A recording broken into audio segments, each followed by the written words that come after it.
नमस्कार बॉस, स्वागत है आपका। मैं हूं आपके साथ नेहा दुबे। मोदी सरकार वक्फ अधिनियम में बड़े संशोधन करने जा रही है। सूत्रों के मुताबिक कैबिनेट ने वक्फ अधिनियम में करीब 40 संशोधनों को मंजूरी दे दी है। जानकारी के मुताबिक केंद्र सरकार वक्फ बोर्ड की किसी भी संपत्ति को वक्फ संपत्ति बनाने की शक्तियों पर अंकुश लगाना चाहती है। 40 प्रस्तावित संशोधनों के अनुसार वक्फ बोर्ड द्वारा संपत्तियों पर किए गए दावों का अनिवार्य रूप से सत्यापन किया जाएगा। वक्फ बोर्ड की विवादित संपत्तियों के लिए भी अनिवार्य सत्यापन का प्रस्ताव दिया गया है। सूत्रों ने बताया है कि वक्फ अधिनियम में संशोधन के लिए एक बिल अगले सप्ताह संसद में पेश किया जा सकता है। सूत्रों की माने तो सरकार वक्फ एक्ट में संशोधन बिल 5 अगस्त को संसद में पेश कर सकती है। मोदी सरकार 5 अगस्त की तारीख विशेष महत्व रखती है और क्योंकि 5 अगस्त 2019 को जम्मू कश्मीर से धारा 370 हटाने का बिल संसद में पेश किया गया था। इसके बाद 5 अगस्त 2020 को अयोध्या में राम मंदिर निर्माण के लिए भूमि पूजन पीएम मोदी द्वारा किया गया था। सरकारी सूत्रों के अनुसार वक्फ बोर्ड के पास करीब 8.7 लाख संपत्तियां हैं, यानी कि वक्फ बोर्ड की संपत्ति करीब 9.4 लाख एकड़ है। 2013 में कांग्रेस के नेतृत्व वाली यूपीए सरकार ने बेसिक वक्फ एक्ट में संशोधन लाकर वक्फ बोर्ड को और अधिकार दिए थे। इससे पहले केंद्र सरकार ने राज्य में वक्फ बोर्ड को किसी भी संपत्ति पर दावा करने के व्यापक अधिकारों और अधिकांश राज्यों में ऐसी संपत्ति के सर्वे में देरी पर संज्ञान लिया था। सरकार ने संपत्ति के दुरुपयोग को रोकने के लिए वक्फ संपत्तियों की निगरानी में जिला मजिस्ट्रेट को शामिल करने की संभावना पर भी विचार किया था। वक्फ बोर्ड के किसी भी फैसले के खिलाफ अपील सिर्फ कोर्ट के पास हो सकती है, लेकिन ऐसी अपीलों पर फैसले के लिए कोई समय सीमा नहीं होती है। कोर्ट का निर्णय अंतिम होता है और वहीं हाई कोर्ट में पीआईएल के अलावा अपील का कोई प्रावधान नहीं है। वक्फ अरबी भाषा के वक्फा शब्द से बना है, जिसका अर्थ होता है ठहरना। वक्फ का मतलब है ट्रस्ट, जायदाद को जन कल्याण के लिए समर्पित करना। इस्लाम में ये एक तरह का धर्मार्थ बंदोबस्त है। वक्फ उस जायदाद को कहते हैं जो कि इस्लाम को मानने वाले दान करते हैं। ये चल अचल दोनों तरह की हो सकती है। ये दौलत वक्फ बोर्ड के तहत आती है। कोई भी वयस्क मुस्लिम व्यक्ति अपने नाम की प्रॉपर्टी वक्फ के नाम कर सकता है। वैसे वक्फ एक स्वैच्छिक कार्रवाई है जिसके लिए कोई जबरदस्ती नहीं है। इस्लाम में दान धर्म के लिए एक और टर्म प्रचलित है, जकात। ये है हैसियतमंद मुसलमानों के लिए अनिवार्य है और आमदनी से पूरे साल में जो बचत होती है उसका 2.5% हिस्सा किसी जरूरतमंद को दिया जाता है, जिसे जकात कहते हैं। आपको बताते कि साल 1954 में नेहरू सरकार के समय वक्फ अधिनियम पारित किया गया, जिसके बाद इसका सेंट्रलाइजेशन हुआ। वक्फ एक्ट 1954 इस संपत्ति के रखरखाव का काम करता है। इसके बाद से ही कई बार इसमें संशोधन होता गया है।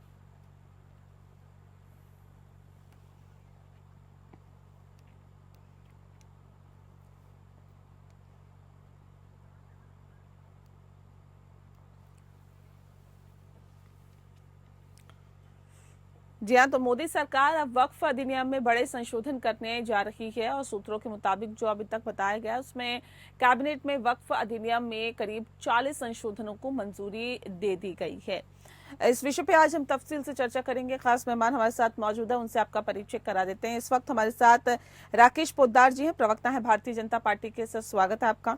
डॉक्टर सुमित गर्ग जी हमारे साथ जुड़ गए हैं, प्रवक्ता हैं कांग्रेस पार्टी के। आपका स्वागत है सुमित जी। मुख्तार अहमद अंसारी जी हमारे साथ जुड़ गए हैं, मुस्लिम स्कॉलर हैं। आपका भी बहुत स्वागत है अंसारी जी। इस खास कार्यक्रम की शुरुआत राकेश पोद्दार जी आपके साथ करते हैं। सर, मोदी सरकार वक्फ अधिनियम के अंदर बड़े संशोधन करने की तैयारी कर रही है, क्या वजह इसके पीछे है? जी, संशोधन तो पहली बार नहीं हो रही है।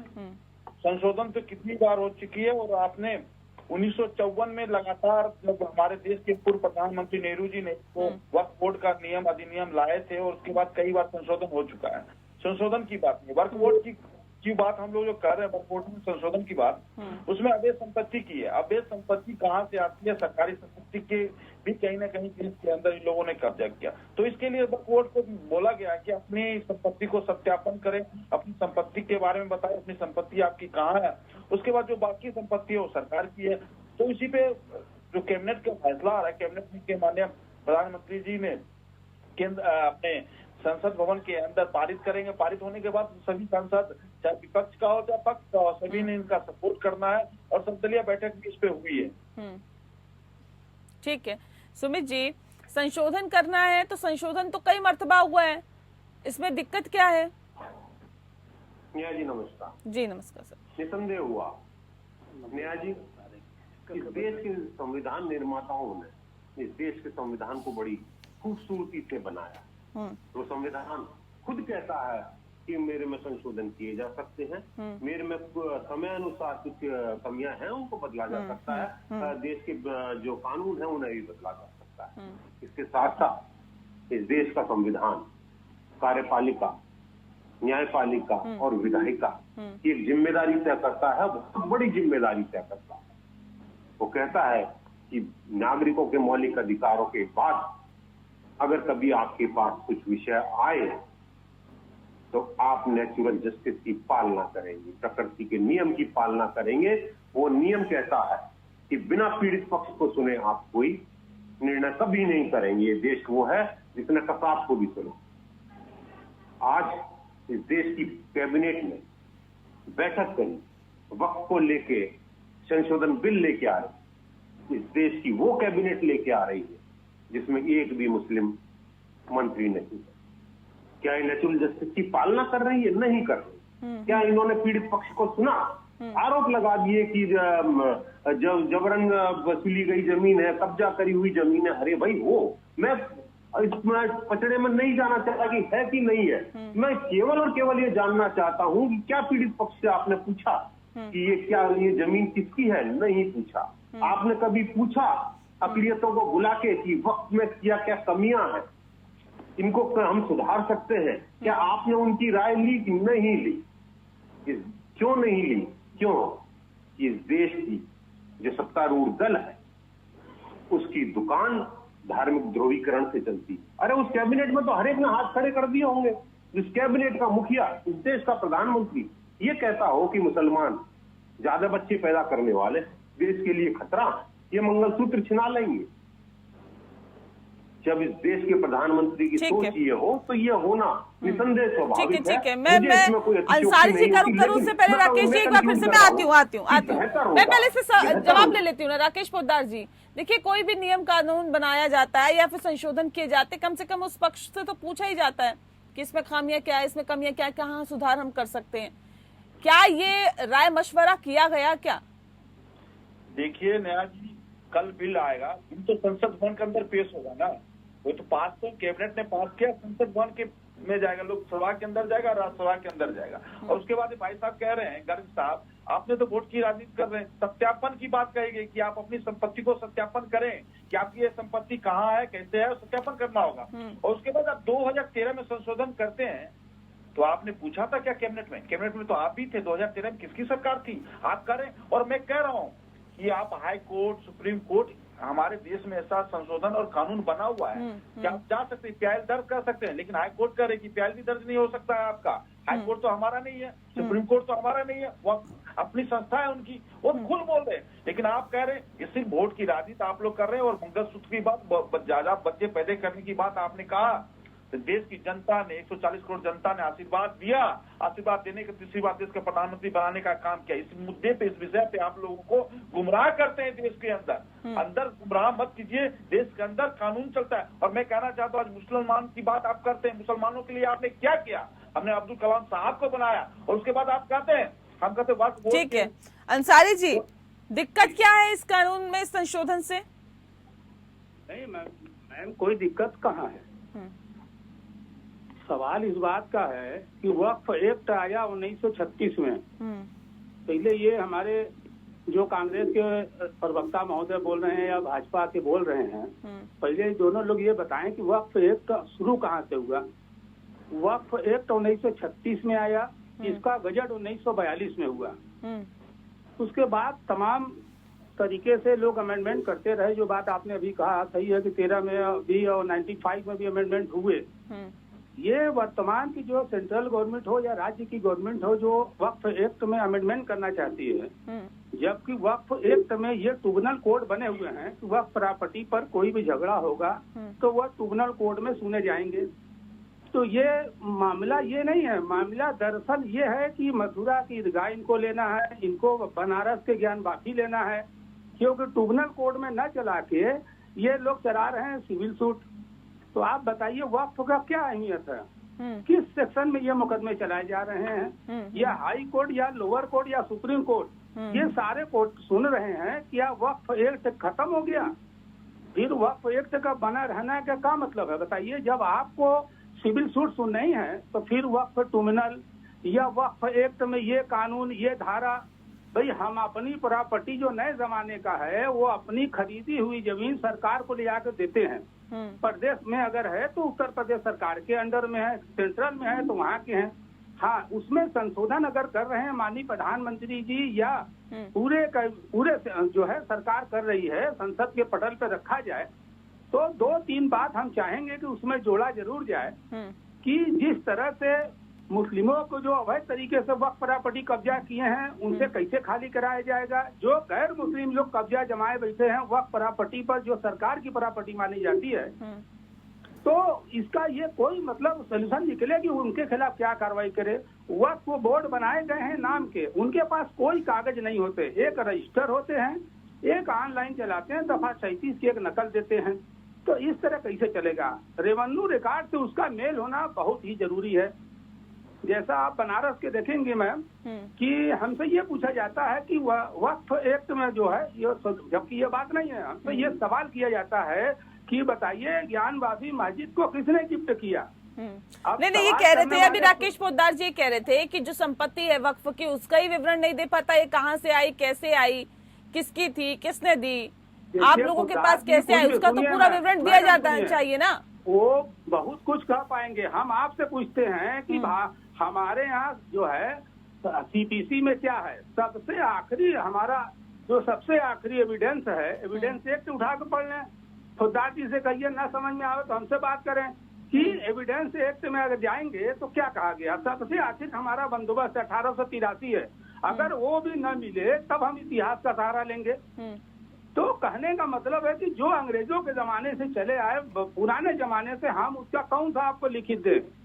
जब वक्फ एक्ट आया उसमें उसको शामिल किया गया। ये मुसलमानों की जो धार्मिक जगह है ये इसमें इनके जो है ग्रुप में रहेंगे। वक्फ एक्ट बना दिया गया ये कि मुसलमानों को जो धार्मिक जगह है वो इनके वक्फ बोर्ड के देख रेख में रहेगा, हर राज्य में राज्य सरकार के अधीन होगा। ठीक है, तो आज बताइए कि क्या है उसका हैसियत, कोई बताए हमको। अगर वक्फ बोर्ड है कहीं मुकदमा नहीं लड़ता। उत्तर प्रदेश की आप देख लीजिए, मथुरा ईदगाह की मुकदमा देख लीजिए, बनारस काशी विश्वनाथ में जो हमारे ज्ञान वापी का मुकदमा देख लीजिए, वक्फ एक बोर्ड। ठीक है, मतलब आप ये कह रहे हैं कि अभी से ही उसके पास शक्तियां नहीं है, उसकी शक्तियां जो है वो है ही नहीं उसके पास जो एक्चुअली होनी चाहिए। मैं इस पे शक्ति है, सरकार के दबाव में अमल नहीं होता है। ठीक है, मैं राकेश जी कानून बना रहे, ये अपने एजेंडा को आगे बढ़ाने के संशोधन हो रहा है। जैसे यूपी में माननीय योगी जी ले आ रहे हैं ना, जिस तरह से संशोधन कर रहे हैं ये हो रहा है। ठीक है, सारे स्लॉटर हाउस बंद हो जाएंगे मगर भाजपा के नेता लोग का स्लॉटर हाउस नहीं बंद होंगे, अल कबीर एक्सपोर्ट नहीं बंद होंगे, क्योंकि वो किसका है सब लोग जानता है, आप भी जानती हैं। तो ये कोई बिल देश हित में नहीं है, ये भाजपा हित में जरूर है। क्या वो कह रहे हैं कि वक्फ बोर्ड के बाद जो शक्तियां हैं वो इसका इस्तेमाल ही नहीं कर सकता। अब सरकार का दबाव इतना ज्यादा रहता है, अब उसमें फिर जब आप इस्तेमाल ही नहीं करने दे रहे उनकी शक्तियों का, तो फिर ये संशोधनों की जरूरत क्या और इससे क्या बदलाव हो जाएगा? क्या आपको ऐसा लगता है, क्या इसमें परिवर्तन हो जाएगा ये बदलाव करके? देखिए नया जी, इससे पहले भी 39 संशोधन इस देश के अंदर हुआ है वक्फ बोर्ड के लेकर। 40वां हम लोग कर रहे हैं, 40वां। और मैं कहना चाहता हूं कि हमारे भाई साहब बोल रहे थे बाबा साहब अम्बेडकर के संविधान से ही देश चलेगा, किसी की शक्तियां इस देश के अंदर काम नहीं करेगी। जो हमारा संविधान का था, हमारा जो कानून का था, जो आईपीसी धारा का था, उसके अनुसार से ही देश चलेगा। और मैं कहना चाहता हूं, हमारे भाई साहब कह रहे हैं कि भाजपा के हित की बात है, भाजपा के हित की बात नहीं है। भाजपा जो है मुस्लिम भाई की देश के हित की बात करते हैं। हमने 3 तलाक जैसे मुद्दे लाए, किनको फायदा हो रहा है? हमारी बहनें और माताओं की फायदा हो रहा है? किसी हिंदू और मुसलमानों को हज में जो लोग जाते हैं, ये हज यात्री हैं, अगर मोदी सरकार ने हज यात्री का फैसला लिया, हज यात्री को ज्यादा बढ़ाने की कोशिश की, तो किसको फायदा हो रहा है?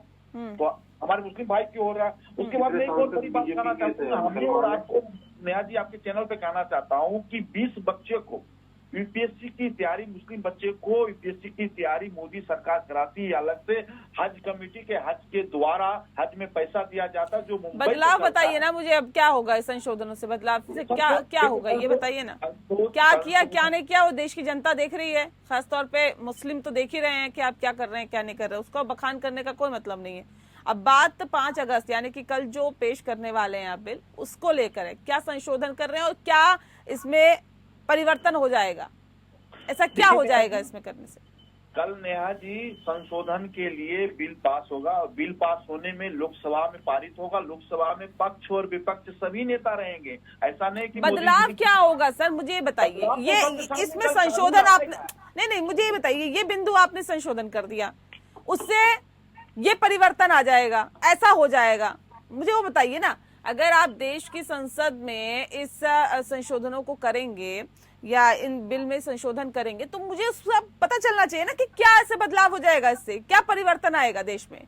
देखिए, कल लोकसभा के पटल पे रखा जाएगा और रखने के बाद सभी को पढ़ने के लिए दिया जाएगा और उस पर सबकी बहस होगी, सब अपने अपने बातों को रखेंगे। अगर देश के अंदर लोकसभा के अंदर पास होगा, फिर राज्यसभा में जाएगा, राज्यसभा में पारित होगा, तब राष्ट्रपति के पास जाएगा। तो कहीं ना कहीं सर वो मुझे पूरा प्रोसीजर पता है राकेश पोद्दार जी, मुझे पता है कैसे संशोधन होते हैं। क्या मुझे सिर्फ इतना पूछना है आपसे कि आपका क्या मकसद है? एक होता है ना कि हमें इस कानून में ये संशोधन करना है, ये संशोधन से इस तरह का बदलाव हो जाएगा। मैं सिर्फ वो पूछ रही हूँ आपसे कि ऐसा बदलाव क्या चाहती है, क्या नहीं ऐसा वक्फ बोर्ड कर रहा जो आपको लगता है कि नहीं होना चाहिए था और ये संशोधन बेहद जरूरी है, क्या बदलाव हो जाएगा उससे? देखिए, वक्फ बोर्ड की जो संपत्ति है, उस संपत्ति पे जो संपत्ति उनकी है तो उनकी ही रहेगी, बाकी जो अबेल संपत्ति है सत्यापन करेंगे, उसके बाद हम मुस्लिम भाई के लिए काम कर रहे हैं। हम तो दे रहे हैं उनको अच्छा सा। ठीक है, संपत्ति देखिए एक मेन मुद्दा है यहाँ पर सुमित जी, संपत्ति और सिर्फ संपत्ति। बार बार ये भी कहा जाता है कि देखिए जो संपत्ति का विवरण मांगा जाता है वक्फ बोर्ड जो है वो दे नहीं पाता है।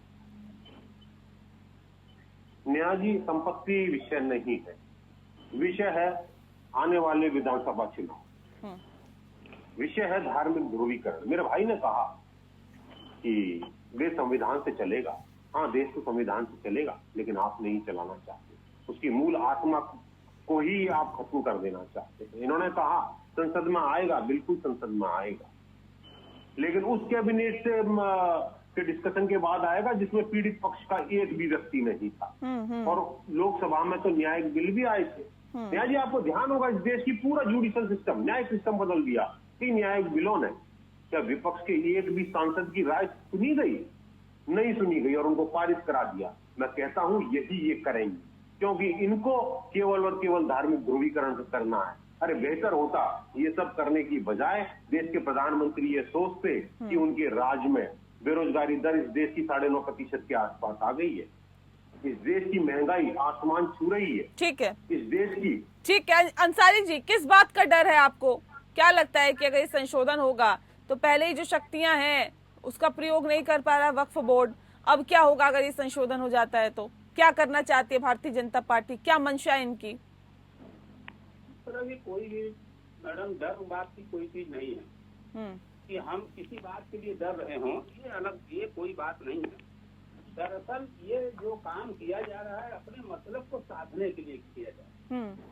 या ये भाई साहब बता दें कि जो अमेंडमेंट कर रहे हैं, जो संशोधन इसमें हो रहा है, क्या क्या कमियां थी जो जिसको सुधारा जा रहा है, वक्फ बोर्ड को और कितना ताकत दिया जा रहा है। दरअसल बात यहाँ ये नहीं है, दरअसल बात ये है कि जो इनका निगाह 95 वक्फ एक्ट संशोधन पर है, जिसमें ये लाकर लिया दिया गया कि जो वक्फ करेगा उसका डीड उसमें होना चाहिए। तो अमेंडमेंट है वो आधा अधूरा पढ़ते हैं। तो हमारे कहने का मतलब है कि जो 100-200 सालों से कब्रिस्तान है, मजार है, मस्जिद है, आस्थाने हैं वो चले आ रहे हैं। अगर आप हमसे उसका पेपर मांगेंगे तो हम कौन सा पेपर देंगे? तो इन लोग के ये नजरिया है कि वह सरकारी प्रॉपर्टी है, जबकि ऐसा नहीं है।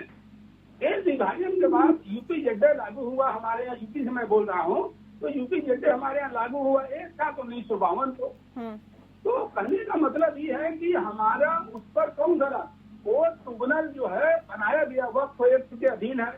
क्या भाई साहब ये बताएंगे भाजपा के प्रवक्ता महोदय मुझे कि जो लाखों लाख मुकदमे देश के न्यायालयों में चल रहे हैं, जिनको चलना चाहिए था ट्रिब्यूनल कोर्ट में, इस संशोधन से वह मुकदमे खत्म हो जाएंगे या आगे संशोधन से वह मुकदमे ट्रिब्यूनल में ही चलेंगे या ट्रिब्यूनल का पावर फिक्स कर दिया जाएगा? क्या साबित करना चाहते हैं? ये भी है ना कि अगर सही तरीके की संपत्ति आपके पास है और वक्फ बोर्ड के पास है तो उसके कागजात पेश करने या उसको बताने या जताने का फिर उसमें दिक्कत ही क्या है? आप कानून में चाहे जितने संशोधन कर लीजिए, लेकिन अगर आप सही हैं तो सही रहेंगे ना अंसारी जी। पहले बात तो सुन लें। अगर 1291 में खसरे में कटौनी में अगर दर्ज है कब्रिस्तान, उसका कौन सा पेपर आप लेंगे? 1291 फसली रेवन्यू का बहुत महत्वपूर्ण कागजात है। अगर उसमें कब्रिस्तान दर्ज है, आप हमसे डीड मांगेंगे तो हम क्या लिया देंगे आपको?